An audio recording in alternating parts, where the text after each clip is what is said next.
नमस्कार। 12वीं की फिजिक्स में आप सभी लोगों का स्वागत है। देखिए कल की क्लास में क्या हुआ था भाई, पिछली क्लास में हमारा क्या हुआ था, पिछली क्लास में हमने एक डेरिवेशन करवाया था। परिमित लंबाई के ऋजुरेखीय धारावाही चालक तार के कारण क्या चुंबकीय क्षेत्र, परिमित लंबाई, अपरिमित नहीं था, समझ रहे हैं ना, अपरिमित लंबाई नहीं थी, परिमित लंबाई के कारण, समझ रहे हैं ना, परिमित लंबाई के कारण परिमित लंबाई तथा ऋजुरेखीय तार के कारण जो है क्या था, चुंबकीय क्षेत्र था। परिमित लंबाई ऋजुरेखीय तार के कारण, परिमित लंबाई के ऋजुरेखीय तार के कारण चुंबकीय क्षेत्र का डेरिवेशन करवाए थे। तो देखिए आज की क्लास में क्या करवाएंगे भाई, आज की क्लास में गतिमान आवेश तथा चुंबकीय क्षेत्र चैप्टर चल रहा है, इसमें जो है आज की क्लास में क्या कराएंगे, एम्पियर का परिपथीय नियम कराएंगे। तो देखिएगा भाई, एम्पियर का परिपथीय नियम थोड़ा सा इसको नोट कर लिया जाए, इसके बाद समझा रहे हैं। तो एम्पियर के परिपथीय नियम के अनुसार, एम्पियर के परिपथीय नियम के अनुसार, एम्पियर के परिपथीय नियम के अनुसार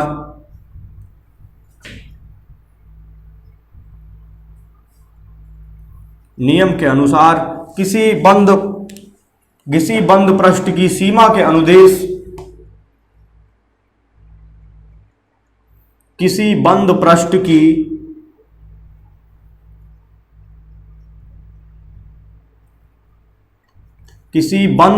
की सीमा के अनुदेश, किसी बंद पृष्ठ की,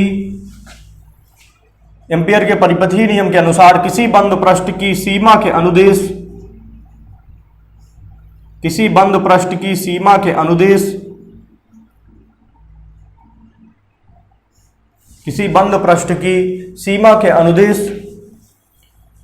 चुंबकीय क्षेत्र बी वेक्टर का, चुंबकीय क्षेत्र के अनुदेश चुंबकीय क्षेत्र बी वेक्टर का रेखीय समाकल, बी वेक्टर का रेखीय समाकलन, बी वेक्टर का रेखीय समाकलन पथ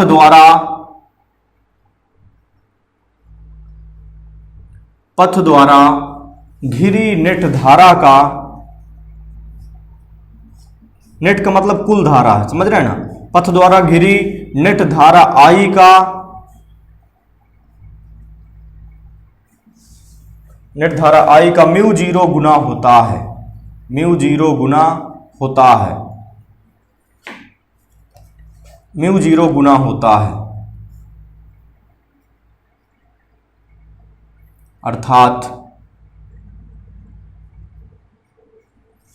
अर्थात इंटीग्रेशन, समाकलन का मतलब इंटीग्रेशन अंग्रेजी में कहते हैं, समाकलन B vector dot dl vector बराबर म्यू जीरो इंटू आई, समझ रहे हैं ना। इसी फार्मूले से क्या निकलेगा हमारे पास, थ्योरी या कथन निकलेगा इसका, समझ रहे हैं ना, थ्योरी या कथन जो है, जो एम्पियर का परिपथीय नियम है, इसका नियम इसी फार्मूले से।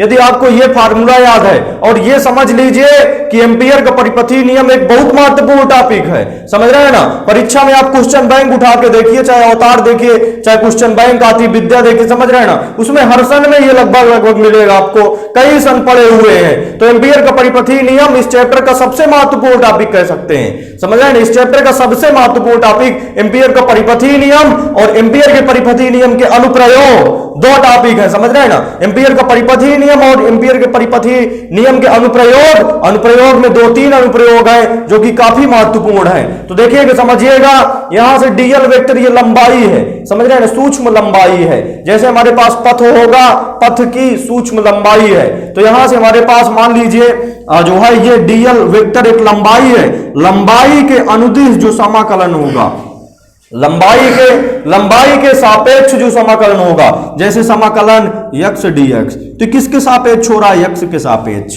समझ रहे हैं ना। यदि समाकलन करें x dy तो यहां से सूक्ष्म जो राशि होती है यदि उसको बढ़ा रहे हैं, समझ रहे हैं ना, तो y यहां पर सूक्ष्म है, देखिए dy स्मॉल d दिख रहा है इसलिए सूक्ष्म होगा, तो यहां से ये y के सापेक्ष समाकलन हो रहा है। यदि यहां से क्या होता, यहां से होता हमारे पास y dz, तो किसके सापेक्ष समाकलन हो रहा है, z के सापेक्ष समाकलन हो रहा है। तो यहां से लंबाई के सापेक्ष समाकलन को रेखीय समाकलन कहते हैं, समझ रहे हैं ना। यहां से देखिएगा चूंकि लंबाई का मतलब रेखा से है, समझ रहे हैं ना, लंबाई का मतलब क्या होता है, रेखा से, रेखीय से मतलब है, तो लंबाई के सापेक्ष समाकलन है। B vector dot dl vector, यहां से आपको यहां से यहां पर ध्यान रखना चाहिए, यहां से ध्यान रखना चाहिए इस डीएल वेक्टर के सापेक्ष समाकलन को, डीएल वेक्टर के सापेक्ष समाकलन को क्या कहना है, रेखीय समाकलन। तो ध्यान से कहेंगे क्या भाई, एम्पियर के परिपथीय नियम के अनुसार किसी बंद पृष्ठ की सीमा के अनुदिश, समझ रहे हैं ना, ये पहली लाइन आपको ध्यान रखना पड़ेगा। जैसे क्या है, एक हम क्या बनाए भाई, एक तार बनाए, अभी इसका जो है डेरिवेशन करेंगे, उसमें चित्र सही से बनाएंगे। इस तार में जो है एक आर त्रिज्या का क्या माने, आर त्रिज्या का एक पथ माने, समझ रहे हैं। चूंकि पथ की कल्पना के बिना ये एम्पियर का परिपथीय नियम नहीं आएगा, जब तक पथ नहीं होगा, जब तक देखिए पथ नहीं होगा तो परिपथीय नियम नहीं लगेगा, समझ रहे हैं ना। तो इस तार में आर त्रिज्या का क्या माने, एक वृत्ताकार पथ माने हैं, और यहां से जो है इस पथ में एक सूक्ष्म लघु अवयव लंबाई कितनी है, ये देखिए इतनी लंबाई क्या मान के चले हैं, डीएल वेक्टर मान के चले हैं, और इस लंबाई के अनुदिश चुंबकीय क्षेत्र कितना है, चुंबकीय क्षेत्र इस लंबाई की दिशा किधर की तरफ होगी, डीएल वेक्टर इधर की तरफ, और यहां पर इसकी चुंबकीय क्षेत्र की दिशा किधर की तरफ होगी, इधर की तरफ होगी। तो देखिएगा यहां से सुनिएगा, कहेंगे क्या भाई, किसी बंद पृष्ठ की सीमा, ये सीमा है यहां पर, समझ रहे हैं ना, यहां पर हमारे पास क्या बन रही है, सीमा बन रही है। तो किसी बंद पृष्ठ की सीमा के अनुदिश, सीमा का मतलब लंबाई, किसी बंद पृष्ठ की सीमा का मतलब क्या, इसकी लंबाई से मतलब है, सूक्ष्म सीमा या सूक्ष्म लंबाई ले रहे हैं। तो किसी बंद पृष्ठ की सीमा के अनुदिश चुंबकीय क्षेत्र बी वेक्टर का रेखीय समाकलन, समझ रहे हैं ना, पथ द्वारा घिरी नेट धारा आई का म्यू 0 गुना होता है। या तो आप फार्मूले की सहायता से याद रखिए या तो चित्र की सहायता से याद रखिए। अभी चित्र उपपत्ति कराएंगे तो उपपत्ति में चित्र आएगा, तो समझिएगा भाई, एक बार और ठीक से समझिएगा। तो देखिए यहां से हमारे पास ध्यान से एक बार परिभाषा फिर से समझिएगा भाई। आप हमारी सलाह यह है कि आप फार्मूले की सहायता से याद रखिए परिभाषा, समझ रहे हैं ना। डीएल वेक्टर है, ये डीएल का मतलब लंबाई होता है, समझ रहे हैं ना, लंबाई या रेखीय रेखा, लंबाई को जो है डीएल, यल क्या है, हमारी लंबाई है, लंबाई को क्या कहेंगे, रेखीय कहेंगे, समझ रहे हैं ना। तो यहां से लंबाई के अनुदिश है या रेखीय समाकलन है, लंबाई वाला समाकलन है, लंबाई के अनुदिश हो रहा है, चूंकि सूक्ष्म क्या है, डीएल वेक्टर सूक्ष्म है, सूक्ष्म जो होगा उसी को तो बढ़ाएंगे, उसी के अनुदिश हो रहा है। तो यहां से लंबाई के अनुदिश समाकलन का मतलब रेखीय समाकलन। तो यहां से किसी बंद पृष्ठ की सीमा के अनुदिश, किसी बंद पृष्ठ की सीमा का मतलब लंबाई के अनुदिश है, समझ रहे हैं ना, किसी बंद पृष्ठ की इस सीमा का मतलब लंबाई के अनुदिश, ये देखिए इसी के अनुदिश चुंबकीय क्षेत्र बी वेक्टर का है, निकाल रहे हैं। तो किसी बंद पृष्ठ की सीमा के अनुदिश, किसी बंद पृष्ठ की सीमा के अनुदिश, पहली लाइन आपको तो ध्यान रखना पड़ेगा, किसी बंद पृष्ठ की सीमा के अनुदिश, इतना ध्यान रहेगा ना भाई सभी को, किसी बंद पृष्ठ की सीमा के अनुदिश चुंबकीय क्षेत्र बी वेक्टर का रेखीय समाकलन, ये B vector dot dl vector का मतलब चुंबकीय क्षेत्र बी वेक्टर का क्या है, ये रेखीय समाकलन है, समझ रहे हैं ना। बी वेक्टर का लंबाई के अनुदिश समाकलन का मतलब बी वेक्टर का रेखीय समाकलन। तो कहेंगे क्या कि किसी बंद पृष्ठ की सीमा के अनुदिश चुंबकीय क्षेत्र बी वेक्टर का रेखीय समाकलन, डीएल वेक्टर समाकलन का मतलब रेखीय समाकलन, चुंबकीय क्षेत्र बी वेक्टर का रेखीय समाकलन, पथ द्वारा घिरी नेट धारा, पथ द्वारा, ये जो है पथ के द्वारा धारा कौन सी घिरी है, ये आई धारा इसमें प्रवाहित हो रही है, तो पथ द्वारा घिरी नेट धारा आई का म्यू 0 गुना होता है। परिभाषा 2 बार हमारे साथ आप साथ में मन में जरूर रिपीट किया करें, समझ रहे हैं ना, परिभाषा आपको पूरी तरह से क्लियर हो जाएगी। तो देखिएगा, सुनिएगा एक बार परिभाषा, और इसको हम जो है बार बार रिपीट क्यों कर रहे हैं भाई, परीक्षा में बहुत आता है, हर बार आता है, हर सन में पूछा जाता है। तो यदि आपको बढ़िया तैयार हो जाएगा तो समझ लीजिए कि एक क्वेश्चन, दो क्वेश्चन इसमें से जरूर फंस जाएंगे। तो देखिए सुनिएगा भाई, किसी बंद पृष्ठ की सीमा के अनुदिश, किसी बंद पृष्ठ की सीमा के अनुदिश, ये पहली लाइन आपको ध्यान रखना पड़ेगा, किसी बंद पृष्ठ की सीमा के अनुदिश चुंबकीय क्षेत्र बी वेक्टर का रेखीय समाकलन पथ द्वारा घिरी नेट धारा आई का म्यू 0 गुना होता है। तो एक बार फिर से कहेंगे भाई, किसी बंद पृष्ठ की सीमा के अनुदिश, किसी बंद पृष्ठ की सीमा के अनुदिश चुंबकीय क्षेत्र बी वेक्टर का रेखीय समाकलन पथ द्वारा घिरी नेट धारा आई का कितने गुना होता है, म्यू 0 गुना होता है। तो चलिए अब इसकी उपपत्ति करते हैं भाई, तो ध्यान से समझिएगा उपपत्ति।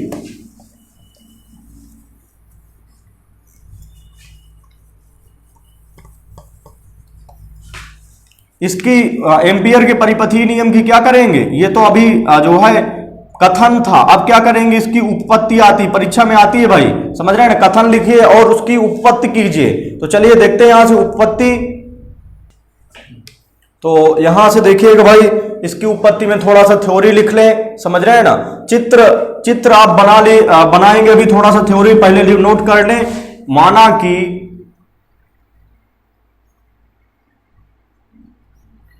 कि कागज के तल के लंबवत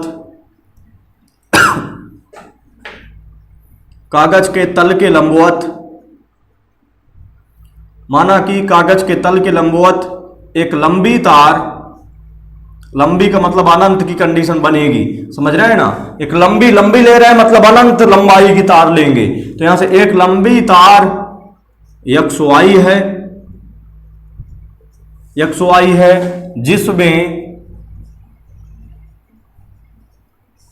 जिसमें ऊपर की ओर I धारा प्रवाहित हो रही है, जिसमें ऊपर की ओर I धारा प्रवाहित हो रही है, जिसमें ऊपर की ओर I धारा प्रवाहित हो रही है, ऊपर की ओर I धारा प्रवाहित हो रही है, तथा माना कि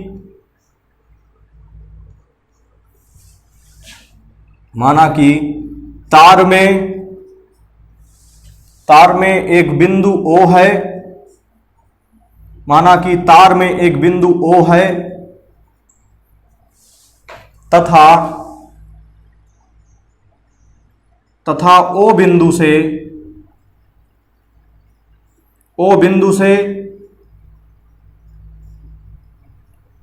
से R त्रिज्या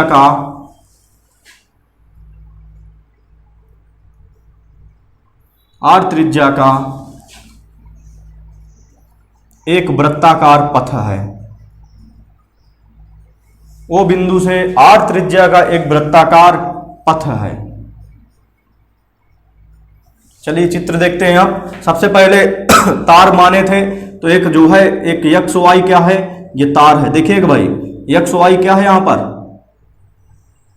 तार है हमारे पास, ये जो है अनंत लंबाई की है, समझ रहे हैं ना, अनंत लंबाई या काफी लंबी है, लंबी तार कह सकते हैं। तो XY हमारे पास क्या है, तार है, और इसमें ऊपर की ओर कितनी धारा प्रवाहित हो रही है, ऊपर की ओर I धारा प्रवाहित हो रही है। इस तार में एक बिंदु क्या है, एक बिंदु O है, इस तार में एक बिंदु O है, समझ रहे हैं ना, इस तार में एक बिंदु O है, और इस बिंदु O से R त्रिज्या का एक वृत्ताकार क्या है, पथ है। तो देखिएगा वृत्ताकार पथ है। तो यहां से हमारे पास ध्यान से देखिएगा भाई, R त्रिज्या का एक वृत्ताकार क्या है, पथ है। तो ये कितने त्रिज्या का है, ये R त्रिज्या का, इसकी त्रिज्या कितनी है, R कह सकते हैं त्रिज्या। तो त्रिज्या इधर ना बना के इधर बना लीजिए, कोई दिक्कत नहीं है। आर त्रिज्या का वृत्ताकार पथ है और इस पथ में मान लीजिए एक सूक्ष्म लघु लंबाई डीएल है, सूक्ष्म लघु लंबाई डीएल है, जिसकी दिशा किधर की तरफ है, जिसकी दिशा मान लीजिए इधर की तरफ है, तो इसकी दिशा डीएल की दिशा ये डीएल वेक्टर हो गया और इसी की दिशा में इधर की तरफ क्या है, बी वेक्टर है। तो यहां से हमारे पास बिल्कुल सभी को क्लियर है ना, यहां से ये इस प्रकार मान लीजिए चित्र बन रहा है हमारा, समझ रहे हैं ना। इस तार को यहां से जो है हटा दिया, क्योंकि ये जो है आपका चाहे रखे रहिए कोई दिक्कत नहीं है, समझ रहे हैं ना, ऐसे रखे रहेंगे तब भी कोई फर्क नहीं है। तो यहां से हमारे पास देखिएगा भाई, माना कि यहां से ये तार की लंबाई कौन सी है, ये x हो गई और ये क्या है, y है। तो माना कि कागज के तल के लंबवत, कागज जैसे ऐसे होता है, कागज हमारे पास ऐसे हो गया, इसके तल के लंबवत क्या है, एक XY लंबी तार है। तो माना कि कागज के तल के लंबवत एक लंबी तार XY है, माना कि कागज के तल के लंबवत एक लंबी तार XY है जिसमें ऊपर की ओर I धारा प्रवाहित हो रही है। माना कि कागज के तल के लंबवत एक लंबी तार XY है, ये देखिए XY दिख रही है, लंबी तार XY है जिसमें ऊपर की ओर I धारा प्रवाहित हो रही है। तथा माना कि इस तार में, ये तार जो दिख रही है, इस तार में बिंदु O है तथा बिंदु O से R त्रिज्या का एक वृत्ताकार पथ है, समझ रहे हैं ना, बिंदु O से R त्रिज्या का एक वृत्ताकार क्या है, पथ है। बिल्कुल ध्यान से समझिएगा भाई, यहां से जो है अगर आप ध्यान से समझ पाएंगे तभी आगे कुछ हो पाएगा। तो ध्यान से देखिए, तो यहां से जो है और इसके बाद एक लाइन इसमें और लिखना पड़ेगा। हमने बताया था ये लंबाई, इतनी लंबाई क्या कहलाएगी आपकी, डीएल कहलाएगी। इतनी लंबाई क्या कहलाएगी आपकी, डीएल कहलाएगी, ये डीएल लंबाई है। और इस लंबाई में यहां पर एक बिंदु क्या है, पी बिंदु है, समझ रहे हैं ना। तो देखिएगा यहां से वृत्ताकार पथ है जिस पर, इस पथ पर एक बिंदु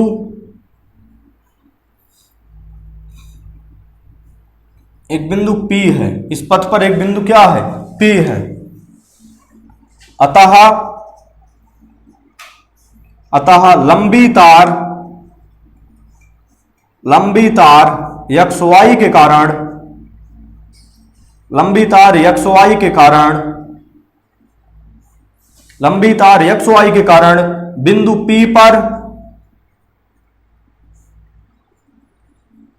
P पर चुंबकीय क्षेत्र,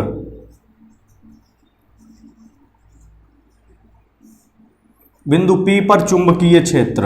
तो देखिए ये जो है, ये जो तार XY है, ये परिमित लंबाई की ऋजुरेखीय तार नहीं है, ये अपरिमित लंबाई की ऋजुरेखीय तार है, समझ रहे हैं ना। ये परिमित लंबाई की नहीं है, ये लंबी तार है। यहां से केवल XY बोर्ड में है इतना छोटा दिखाया गया है। ये लंबी तार का मतलब अनंत लंबाई की, अपरिमित लंबाई की, अनंत लंबाई की ऋजुरेखीय तार के कारण जो चुंबकीय क्षेत्र होता है वो जो है परिमित लंबाई से भिन्न होता है। कल के डेरिवेशन में परिमित लंबाई के कारण, परिमित लंबाई की ऋजुरेखीय तार के कारण चुंबकीय क्षेत्र बताए थे।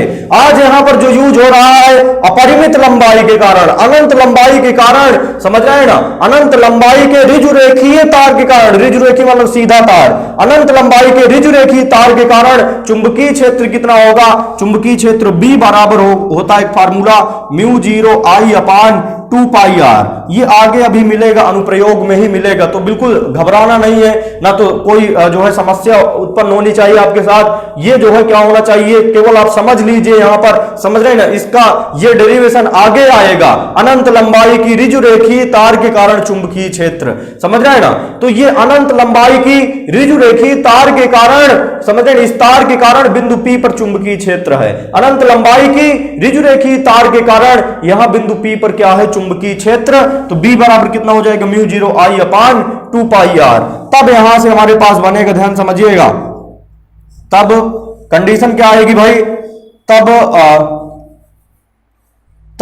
जो है रेखीय समाकलन यहां से चुंबकीय क्षेत्र B वेक्टर का, तब चुंबकीय क्षेत्र B वेक्टर का रेखीय समाकलन, यही तो हमें सिद्ध करना है। इसमें उपपत्ति में क्या सिद्ध करना था, उपपत्ति में हमें सिद्ध क्या करना है, किसकी उपपत्ति कर रहे हैं, एम्पियर के परिपथीय नियम की उपपत्ति कर रहे हैं। तो एम्पियर के परिपथीय नियम क्या था, integration B vector dot dl vector बराबर क्या था, μ0 इंटू आई था, तो इसके बराबर ये हमें लाना है। बात समझ रहे हैं ना, उत्पत्ति में यही तो होगा। यदि इसको हम लेके चले, ये आ रहा है तो सिद्ध हो गया हमारा, समझ रहे हैं ना, नियम सिद्ध हो गया। तो यहां से क्या लेके चलेंगे, चुंबकीय क्षेत्र बी वेक्टर का क्या, रेखीय समाकलन। तो चुंबकीय क्षेत्र बी वेक्टर का रेखीय समाकलन कितना होगा आपका, integration B vector dot dl vector होगा। बात समझ रहे हैं ना, ये क्या है, ये चुंबकीय क्षेत्र बी वेक्टर का रेखीय समाकलन। तो चुंबकीय क्षेत्र बी वेक्टर का रेखीय समाकलन कितना होगा, यहां से इसका डॉट गुणन करा दीजिए, तो इंटीग्रेशन इसका डॉट गुणन कराइए सभी लोग। तो जब डॉट गुणन कराते हैं ए वेक्टर डॉट बी वेक्टर बराबर क्या होता है, ए बी cos थीटा होता है। तो उसी प्रकार जो फार्मूला होता है ना चूंकि क्या होता है, ए वेक्टर डॉट बी वेक्टर बराबर ए बी cos थीटा होता है। और क्रॉस गुणन आप 11वीं में पढ़े होंगे, ए वेक्टर क्रॉस बी वेक्टर बराबर ए बी sin थीटा होता है। तो इस फार्मूले को ध्यान रखिए। तो चूंकि A vector dot B vector बराबर ए बी cos थीटा, तो B vector dot dl vector बराबर क्या हो जाएगा, बी डीएल cos थीटा हो जाएगा। अब यहां से देखिए बी और डीएल के बीच कोण कितना है, तो देखिए बी की भी दिशा, बी वेक्टर की दिशा इसी तरफ है और डीएल वेक्टर भी इसी तरफ है, समझ रहे हैं ना। तो ये देखिए डीएल वेक्टर की लाइन ये वाली हो गई, ये डीएल वेक्टर हो गया, ये क्या हो गया, ये बी वेक्टर हो गया। तो दोनों एक ही हैं। जब दो रेखाएं एक के ऊपर एक रेखा होती है, एक के ऊपर एक रेखा होती है, तो दोनों रेखाओं के बीच बना हुआ कोण कितना होता है, शून्य होता है। क्योंकि यदि ये अगली वाली है, मान लीजिए ए वेक्टर हो, यदि ये बी वेक्टर हो, तो यदि बी वेक्टर हल्का सा थोड़ा सा भी अगर ऊपर उठा होता तो इसके बीच कोण 1 डिग्री या 5 डिग्री होता। क्योंकि ये कोण यदि इसी के ऊपर है, समझ रहे हैं ना, तो 1 डिग्री से भी कम है तो कितना हो गया, शून्य हो गया। तो बी वेक्टर और डीएल वेक्टर दोनों एक ही रेखाएं हैं, तो बी वेक्टर और डीएल वेक्टर के बीच कोण कितना होगा, शून्य। तो थीटा के स्थान पर यहां क्या रख सकते हैं, क्या बनेगा, इंटीग्रेशन बी डीएल और cos शून्य बनेगा, बी डीएल cos शून्य। तो cos शून्य का मान एक्चुअली में होता क्या है भाई, cos शून्य का मान 1 होता है। तो इतने टॉपिक ये समझ में आया है कि नहीं आया, इसको एक बार हम पुनः रिपीट करके फिर से जो है, चूंकि इसको आगे बढ़ाना है हमें। तो देखिएगा भाई, यहां से कहेंगे क्या, माना कि इसकी उत्पत्ति कर रहे हैं, एम्पियर के परिपथीय नियम की उत्पत्ति। नियम तो ये है, समझ रहे हैं, नियम अभी समझा दिए थे कुछ देर पहले। अब इसकी उत्पत्ति का मतलब इसको यदि लेके चलना है तो ये हमें आना चाहिए, समझ रहे हैं, बनना चाहिए उतना। तो देखिए कहेंगे क्या, इसमें माना कि कागज के तल के लंबवत एक लंबी तार XY है, समझ रहे हैं ना, जिसमें ऊपर की तरफ I धारा प्रवाहित हो रही है।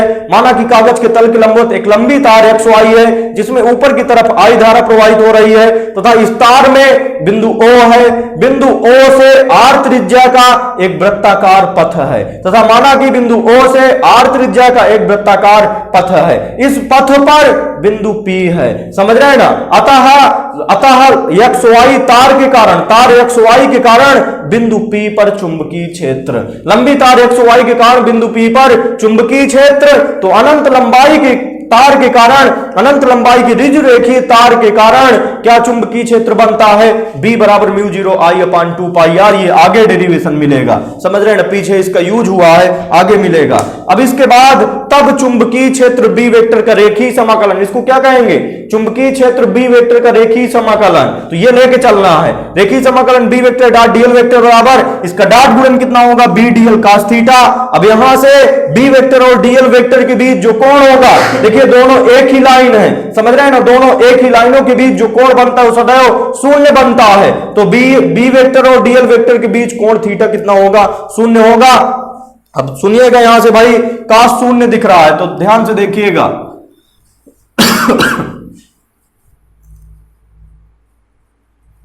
तो यहां से हमारे पास बनेगा, इसको लेके चलिए भाई, यहां से integration B vector dot dl vector बराबर चल रहा है, कितना बना, यहां से देखिए इंटीग्रेशन बी डीएल और इसके बाद cos शून्य का मान क्या होता है, 1 होता है, इसका कोई मतलब नहीं, 1 हो गया। अब देखिए यहां से सूक्ष्म क्या है, हमने बताया था किसी भी राशि के पहले यदि स्मॉल डी लगा देंगे तो वो राशि सूक्ष्म में बदल जाएगी, समझ रहे ना, कम में बदल जाएगी। तो यहां से डीएल क्या है, डीएल सूक्ष्म है, और जो सूक्ष्म होगा उसी को बढ़ा सकते हैं, समाकलन का मतलब बढ़ाना, समझ रहे ना। और जो सूक्ष्म नहीं है, बी यहां सूक्ष्म नहीं है, क्योंकि इसके पहले डी नहीं लगा है, तो बी सूक्ष्म नहीं है, इसको समाकलन से क्या कर लेंगे, बाहर कर लेंगे। तो b का समाकलन होगा नहीं, समाकलन का मतलब बढ़ाना होता है, जो सूक्ष्म होगा ये dl सूक्ष्म है वही बढ़ेगी केवल, तो ये बढ़ेगा नहीं, इसका समाकलन होगा नहीं, तो b समाकलन से बाहर और बचा कितना, समाकलन dl। देखिए यहां से देखिएगा भाई, इतनी लंबाई हमारी dl है, इतनी लंबाई वृत्त में, वृत्त की ये इतनी लंबाई dl है, यदि इसका समाकलन कर दें, मतलब क्या कर दें, हम बढ़ा दें, तो पूरी लंबाई प्राप्त हो जाएगी। देखिएगा यहां से वृत्त में इतनी लंबाई कितनी है हमारी, dl है, समझ रहे हैं ना। तो यदि इस dl का समाकलन कर दे तो पूरी लंबाई, पूरी परिधि प्राप्त हो जाएगी, समझ रहे हैं ना। इस छोटी सी परिधि, वृत्त की छोटी सी परिधि को हमने क्या माना है, पूरी परिधि प्राप्त हो जाएगी। यहां से वृत्त की छोटी सी परिधि को क्या माना है, dl माना है। यदि इस छोटी सी परिधि अथवा dl का हम समाकलन कर दें, वृत्त की छोटी सी परिधि अथवा dl का क्या कर दें, समाकलन कर दें, तो पूरी परिधि प्राप्त हो जाएगी। क्योंकि समाकलन राशि के मान को क्या कर देता है, बढ़ा देता है, पूरी परिधि प्राप्त होगी। इस छोटी सी परिधि का समाकलन करेंगे तो पूरी परिधि प्राप्त हो जाएगी। तो यहां से b इंटू में वृत्त की पूरी परिधि, समाकलन का मतलब इस छोटी सी परिधि को, dl क्या है, यहां से छोटी सी लंबाई या छोटी सी परिधि माने हैं इस वृत्त पर, और इस छोटी सी लंबाई अथवा छोटी सी परिधि का समाकलन करेंगे तो पूरी परिधि हमें क्या हो जाएगी, प्राप्त हो जाएगी। चूंकि समाकलन छोटी सी राशि का करते हैं तो पूरी राशि प्राप्त हो जाती है। तो वृत्त की पूरी परिधि समाकलन dl का मतलब पूरी परिधि कितनी हो जाएगी, परिधि होती है 2 पाई r, वृत्त की परिधि पढ़े ना, वृत्त की परिधि होती है 2 पाई r। तो अब देखिएगा यहां से हमारे पास जो बने उसको लिख लीजिए। तो यहां से जो है b का मान अभी निकलवाए थे भाई कुछ देर पहले, समझ रहे हैं ना, सभी लोग नोट करते चल रहे हैं ना इसको। अभी कुछ देर पहले हमने इसको डेरिवेशन को जब समझाया था तो जो है अनंत लंबाई की ऋज रेखी धारावाही तार के कारण बिंदु P पर चुंबकीय क्षेत्र B कितना निकलवाया था, B निकलवाया था μ0 I अपान 2 पाई r निकलवाए थे, समझ रहे हैं ना। अनंत लंबाई की ऋजु रेखी धारावाही तार के कारण बिंदु P पर चुंबकीय क्षेत्र B का मान अभी कुछ देर पहले जो हटा दिया गया है उसको निकलवाए थे μ0 I अपान 2 पाई r, और गुणे में पहले से क्या है 2 पाई r रखा है। तब 2 पाई r से 2 पाई r कैंसिल, तो कितना बन गया, integration b vector dot dl vector बराबर क्या हो गया, μ0 I अपान μ0 इंटू I हो गया। यही क्या हो जाएगी, इसकी उत्पत्ति हो जाएगी, एम्पियर के परिपथीय नियम की उत्पत्ति हो जाएगी। तो इसको भाई यदि किसी को कम समझ में आया है तो आप वीडियो, हमारी रिक्वेस्ट है कि आप वीडियो रिपीट करके देख लिया करें, समझ रहे हैं ना। जैसे किसी को कम समझ में आए कहीं पर भी, आप बिल्कुल घबराइए नहीं, उसको एक बार फिर से रिपीट कीजिए, फिर से देखिए, समझ रहे हैं ना। फिर भी यदि आपको नहीं समझ में आ रहा तो फिर आप कमेंट में नीचे लिखिए कि कहां पर समझ में नहीं आया है। यदि आपको बढ़िया वीडियो पसंद आया है तो लाइक कर दीजिए भाई, और नीचे लिख दीजिए कि समझ में आ गया है, समझ रहे हैं ना। और जो लोग वीडियो देख रहे हैं चैनल को सब्सक्राइब नहीं किए हैं तो चैनल को सब्सक्राइब कर दीजिए। इसके बाद देखिए